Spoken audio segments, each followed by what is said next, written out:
চাকার ওপর ছোট্ট একটি বাড়ি, একটা গাড়ির মতো, কিন্তু ভেতরে আছে ছোট্ট একটি ঘর। সেই চলমান ঘরেই থাকে একটি ছোট মেয়ে, তার মা আর বাবা। তার বাবা গাড়িটা চালায় আর মা গাড়ির ভেতরেই ছোট চুলায় রান্না করে। মেয়েটা জানালার পাশে বসে নতুন পৃথিবী দেখে। রাস্তার ধারে সবুজ গাছ, দূরের শহরের আলো, সবই তার কাছে নতুন। একদিন তারা পৌঁছে যায় সমুদ্রের ধারে। নীল আকাশ, ঢেউয়ের শব্দ আর ঠান্ডা বাতাসে মেয়েটার চুল উঠতে থাকে।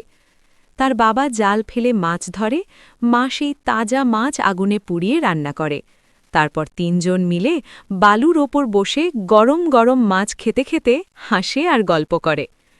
চাকার ওপর ছোট্ট বাড়িটায় তাদের পৃথিবী, আর প্রতিটা নতুন জায়গায় তাদের নতুন স্বপ্ন। ভিডিওটি ভালো লাগলে লাইক, কমেন্ট আর শেয়ার করবেন। আর এমন সুন্দর গল্প পেতে চ্যানেলটি সাবস্ক্রাইব করতে ভুলবেন না। ধন্যবাদ।